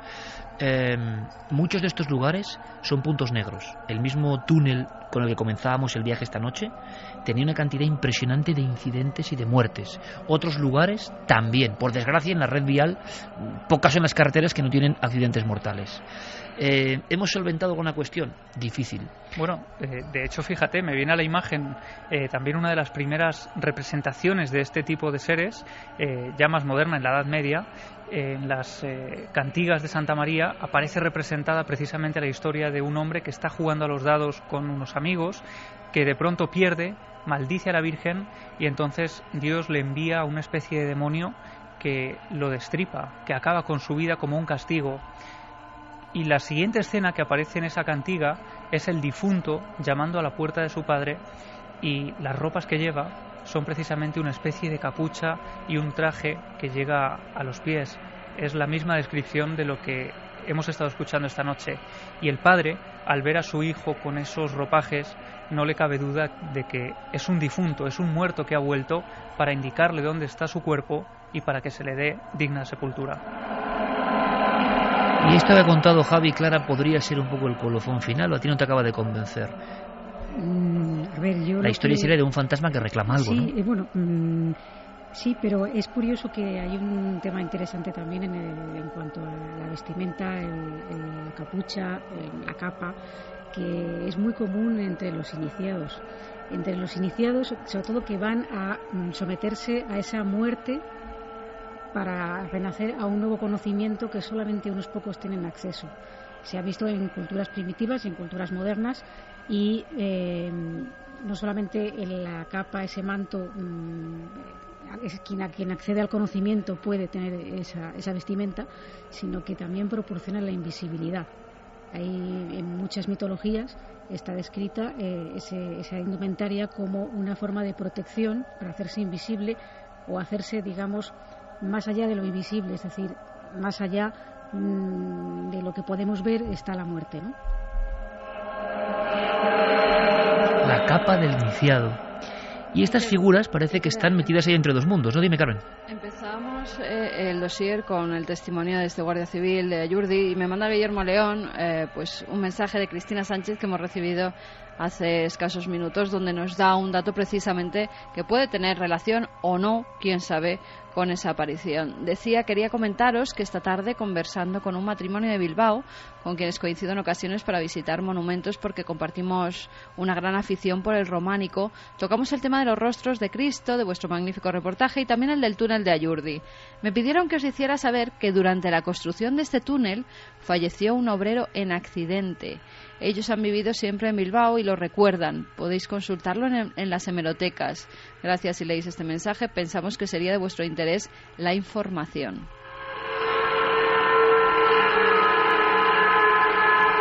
Wow, y vaya que es del interés, ¿no? Un dato que yo creo que no sabía nadie, y que esta audiencia, que para mí es que es la mejor del mundo, es una audiencia que hace el programa en tiempo real, nos dan ese dato que seguro que acaba en buen puerto.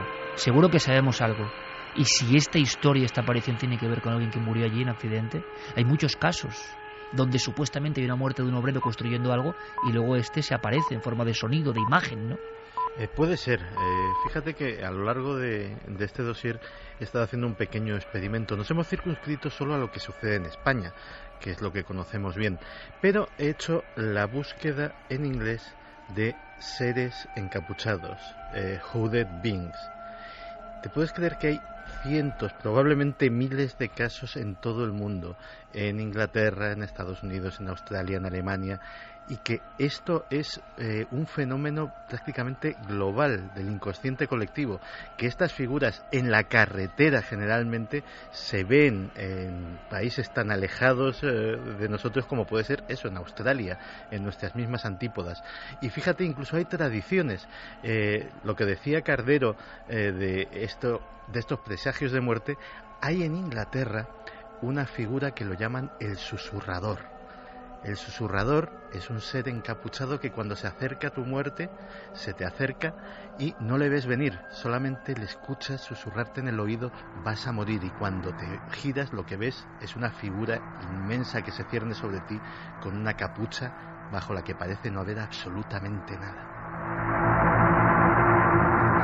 Y para cerrar el dossier tenemos que referirnos por fuerza, lo ha hecho Santiago Camacho, a Jung, quien inventa el concepto inconsciente colectivo. Es decir, hay una serie de ideas que no emanan del hombre, son previas al hombre, el hombre conecta con ellas y son universales. Todas las culturas las comparten, todas son capaces casi de materializarse, todas expresan nuestros deseos, nuestras represiones y nuestros anhelos. Son los signos de una especie de baraja del tarot mundial, el inconsciente colectivo y el arquetipo. Porque esto que estamos viendo es un arquetipo del enviado, del iniciado, del que viene del otro lado, del que sabe lo que es el otro lado, del que avisa de algo. 2 términos que Jung funda, arquetipo e inconsciente colectivo. Sin duda este hombre estaba cerca del misterio. Evidentemente estaba cerca del misterio.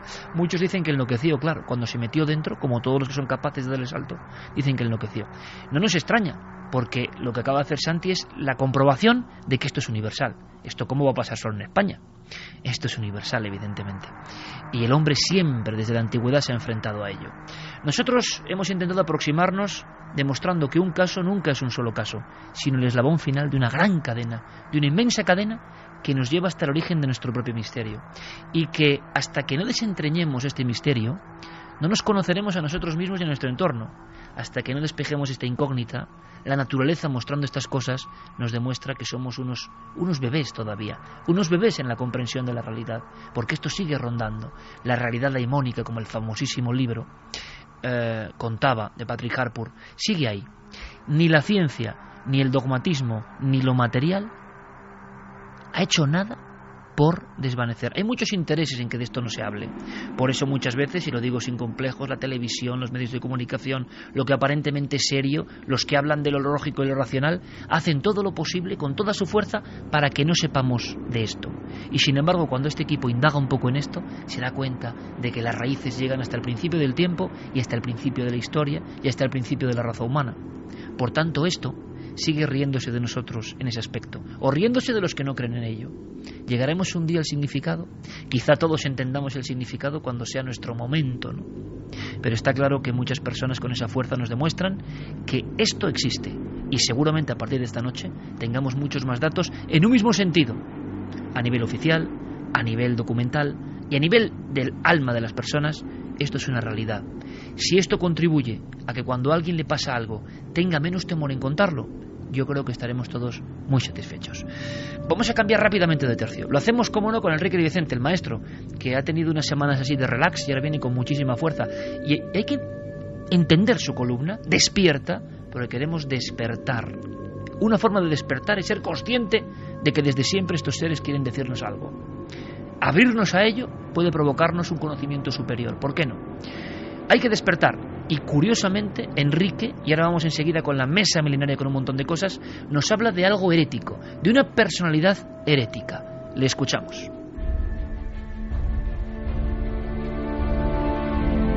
Hace ahora 2 años dejó este mundo una hereje que describió de forma valiente el pasado oculto de la Tierra. Doris Lessing. Fue su fama mundial como idealista, rebelde y luchadora lo que le valió recibir el Nobel de Literatura, el Príncipe de Asturias y otros muchos premios prestigiosos. Pero ella consideraba lo mejor de su obra su ciclo de extrañas novelas sobre mitologías cósmicas, Canopus en Argos. La primera de ellas, Sicasta, publicada ahora hace 35 años, es una obra fascinante y capaz de abrir nuestra mente a otras formas de ver la realidad inaceptables para los racionalistas, pero que es una interpretación moderna de lo que intentan contarnos las antiguas tradiciones de todos los pueblos. En ella, Doris Lessing describe retazos de la prehistoria terrestre vista por uno de los enviados del planeta Canopus, quienes intentan forzar la evolución en el cosmos. Por el contrario, sus oponentes de otro imperio estelar pretenden frenarla y que la humanidad siga formando parte de su imperio de esclavos, del que se nutren energéticamente. El enfoque de esta novela es muy similar al de otra suya anterior, Instrucciones para un descenso al infierno. El protagonista de esta cree ser uno de los dioses cósmicos que se encarnan en la Tierra para evitar su destrucción. Cuando comienza a recordar su misión trascendente, para los médicos se comporta como un amnésico delirante, que sin embargo comienza a despertar a una serie de personas que se reconocen como sus dormidos compañeros de descenso a la Tierra y a él como su líder. Pero finalmente, los electroshock y las pastillas le devuelven a su cuerda vida como profesor universitario. Y así nuestro planeta pierde su última esperanza y se precipita hacia el abismo.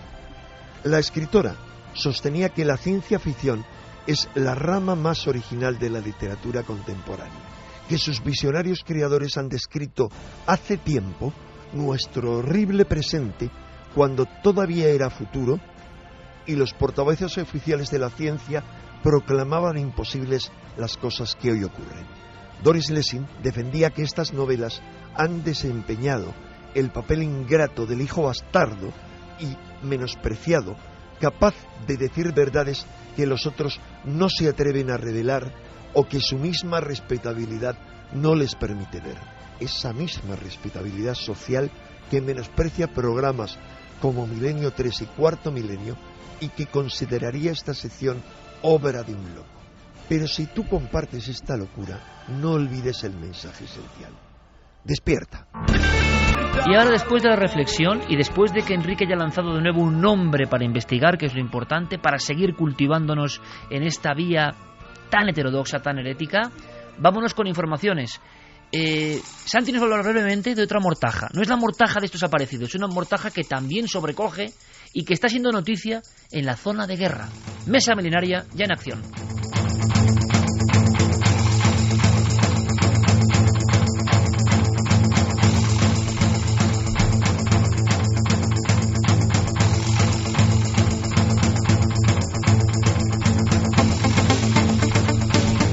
Porque Santiago Camacho, la noticia, a mí me ha impresionado por el titular, con toda esta tremenda historia del ISIS, las decapitaciones, las crucifixiones, esa tierra sin nadie, ¿no? Esa tierra sin control, que es Siria e Irak, ha ocurrido que ha aparecido un grupo fantasmagórico realmente. El término, el nombre es la Mortaja Blanca.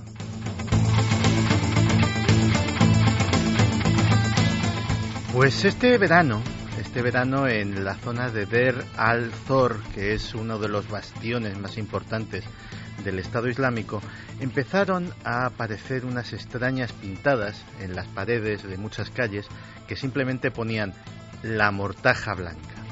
Al principio nadie le dio especial importancia, pues una cosa rara más de las muchas cosas extrañas que ya están sucediendo en esa zona. Pero empezaron a suceder cosas inquietantes, cosas sobre todo inquietantes para los milicianos del ISIS. De repente un miliciano se adentraba en un callejón oscuro por la noche, aparecía un cuchillo de la nada y le rebanaba el cuello limpiamente. Otro día un control de carreteras en el que estaban haciendo guardia tranquilamente otros miembros del ISIS, de la nada aparecía una granada y los barría del mapa. Otros estaban tranquilamente tomando té en la puerta de una cafetería y al más puro estilo mafioso aparecía un coche a toda velocidad y los ametrallaba. ¿Qué estaba sucediendo? Había aparecido la Mortaja Blanca, el terror de los que siembran el terror. Y ojo, Santi, a la simbología, tendrá que ver o no, pero es el ISIS como escenifica sus acontecimientos terribles, vestidos de negro, encapuchados, hay una iconografía ahí, y resulta que la Mortaja Blanca es la competencia o la insurgencia o el corpúsculo que está atacando en su propio territorio, y además en la vestimenta, y muchos los han declarado testigos visuales como fantasmas en el desierto. Sí, además dice su líder, que se hace llamar Abu Abud, que no se llama así, porque esto es una sociedad secreta al más puro estilo del novelesco. Pues Abu Abud, que es un antiguo comandante de la insurgencia contra Bashar al-Assad, es decir, era de los antiguos aliados del ISIS, pero que ha visto las atrocidades que se están cometiendo y, curiosamente, enarbolando la bandera del verdadero Islam, los tacha de herejes y dice que la Mortaja Blanca no es solo el nombre de su grupo, es la promesa para todos aquellos que están sembrando el terror en su tierra, porque el blanco es el color con que se amortaja en los países árabes, es el color del luto, y ese blanco dice que lo van a llevar sus cadáveres y lo van a llevar como luto sus familias. Por tanto, en este tremendo guirigay de sangre, por desgracia, que está ocurriendo en esas zonas tan maravillosas para la historia, la arqueología y la cultura mundial, y que ahora son un páramo de muerte, de dolor, ha surgido un grupo que, como buena sociedad secreta, utiliza toda esa fantasmagoría en sus acciones, en su anonimato, en su vestimenta, en su rapidez para ejecutar a los ejecutores. Sí, de hecho son muy poquitos. Según este tal Abu Abud, son solamente 300. Se dividen en lo que llaman células fantasma de 4 miembros que solamente se conocen ellos 4 y no tienen más conexión con el resto de la organización. Actúan de forma absolutamente autónoma. ¿Por qué? Porque si son capturados no pueden hacer que caiga el resto de la organización tras ellos. Y ellos dicen que son perfectamente conscientes de que no van a derrotar al ISIS, no pueden derrotar al ISIS. El ISIS son 150.000 y ellos son solamente 300, como los 300 de Esparta. Pero lo que quieren es llevarle una parte del horror que están generando en esa tierra, que la sufran en sus propias carnes. Y han prometido eso, que cada vez que una persona del ISIS esté sola en un camino, cada vez que entre en una tienda, cada vez que se hospede en una cama que no sea la suya, no puede estar seguro nunca más de salir vivo de ellos. No pueden estar absolutamente impasibles ante esto y se han ido, no sé si con sus motos o simplemente ellos mismos, pues se han ido a participar en la guerra.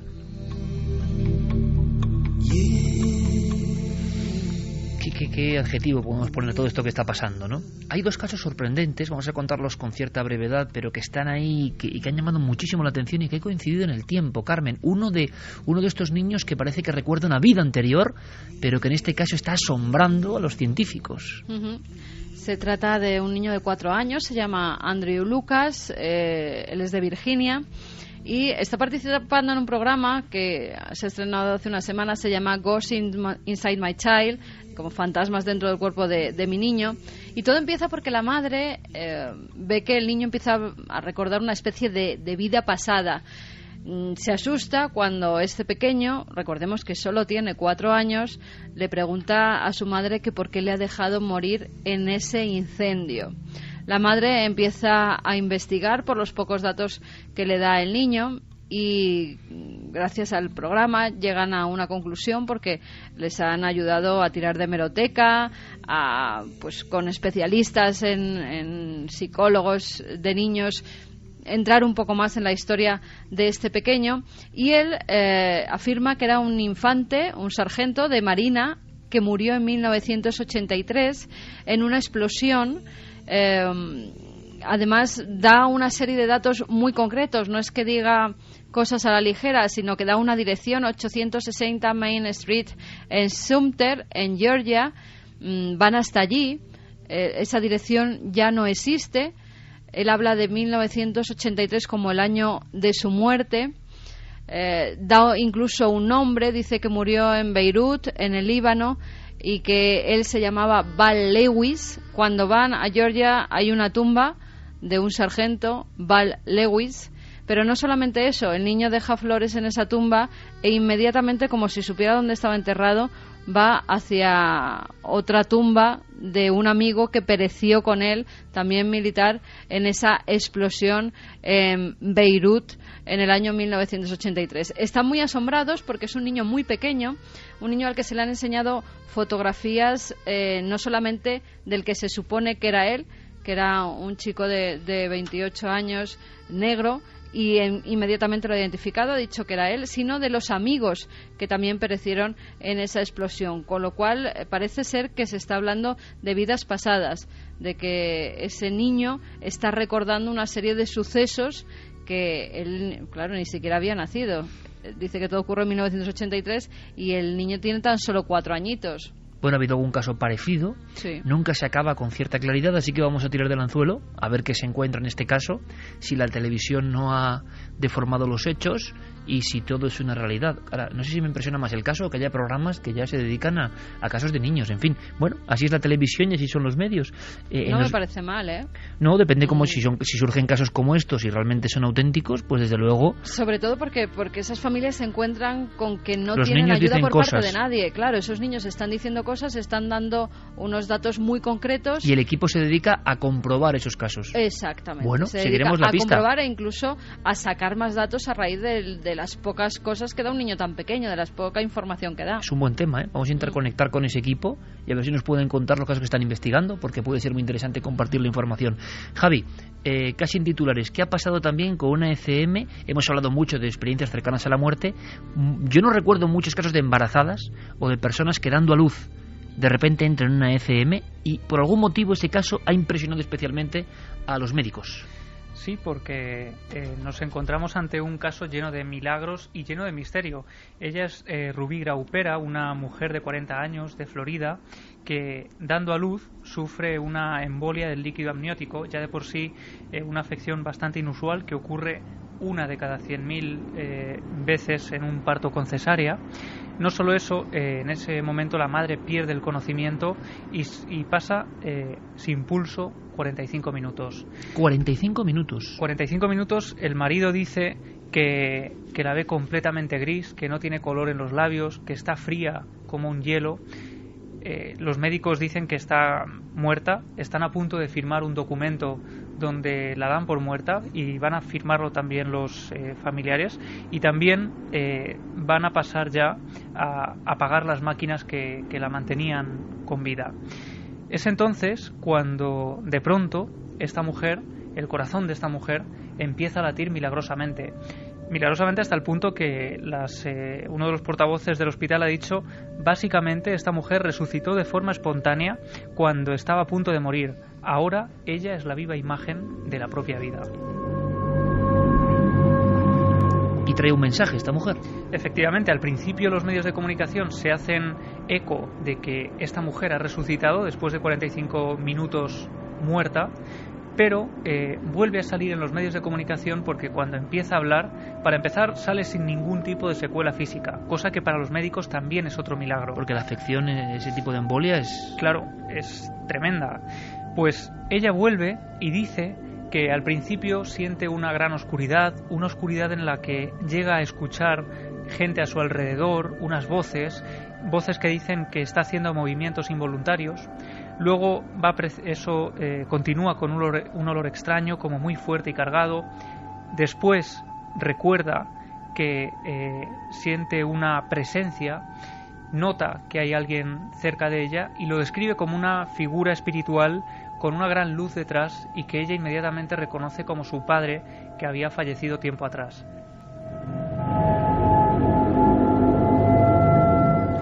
Y detrás de su padre ella nota que hay otras presencias, otras figuras que están allí con él. Ella siente la necesidad de acercarse a él y entonces siente una presencia todavía mucho más fuerte que casi se interpone entre su padre y ella, y entonces escucha una voz que dice: no vendrás aquí, no es tu hora. Y es entonces cuando la mujer ya vuelve a la vida, relata esta experiencia tan tremenda a los médicos, a los medios de comunicación.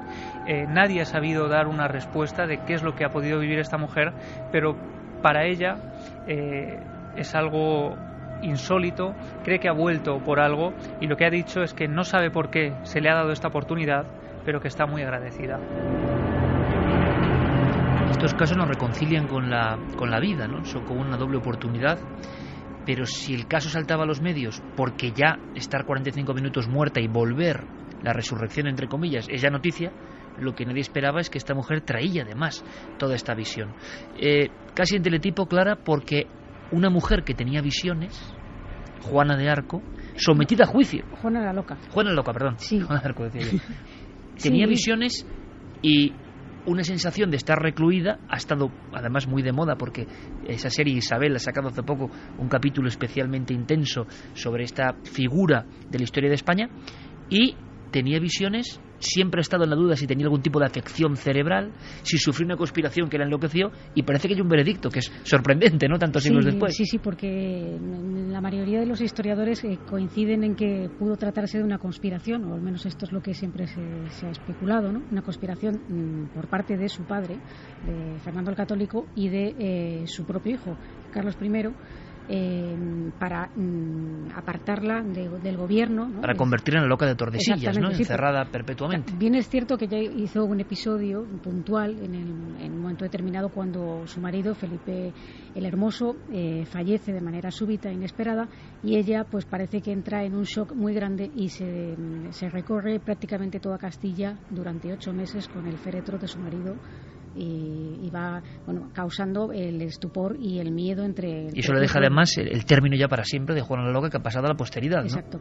Pero ahora parece que en la teoría más aceptada es que hay una mezcla de las dos cosas, es decir, ella pudo tener una afección puntual debido a, dicen que en parte primero por las infidelidades de su marido, también por el fallecimiento de 2 de sus hermanos en muy poco tiempo, y a raíz un poco pues de este episodio en el que ella tenía unos rasgos un poco de bipolaridad, se comenta, ¿no? Pues una parte muy eufórica y la otra parte muy melancólica.